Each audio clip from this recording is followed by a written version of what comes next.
పల్నాడులో నిన్న ఎలక్షన్ అప్పుడు అలాగే ఎలక్షన్ తర్వాత జరిగిన సంఘటనల దృష్ట్యా అదనపు బలగాలను పిలిచి పటిష్టమైన బందోబస్తు ఏర్పాట్లు చేయడం జరిగింది. ఎవరైనా కానీ ఏ రకమైన అవాంఛనీయ సంఘటనలకి ప్రయత్నం చేసినా కానీ వాళ్ళ మీద కఠినమైన చర్యలు తీసుకుంటాము.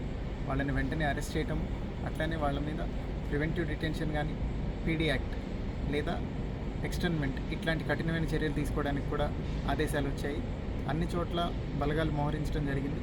వాళ్ళందరూ కంటిన్యూస్గా పహారా నిర్వహించి ఏ రకమైన అవాంఛనీయ సంఘటనలు జరగకుండా కంప్లీట్గా సిచ్యువేషన్ని కంట్రోల్లోకి తీసుకుంటున్నారు. అట్లనే ప్రజలు కూడా ఏ విధమైన భయాందోళనలకి గురవ్వాల్సిన అవసరం లేదు. కంప్లీట్గా ఫోర్సెస్ అన్నీ రీచ్ అయ్యాయి. పొద్దున కల్లా ప్రతి చోట సిచ్యువేషన్ కంట్రోల్లోకి వచ్చేస్తుంది.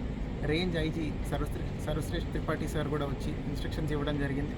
అట్లనే సీనియర్ ఆఫీసర్స్ ఏడీజీ గారు, డీజీ గారు కూడా ఏ రకమైన చర్యలు తీసుకొని ఈ సంఘటనలను అరికట్టాలనే దానికి ఆదేశాలు ఇవ్వడం జరిగింది. వారి ఆదేశాల మేరకు అన్ని చోట్ల ఈ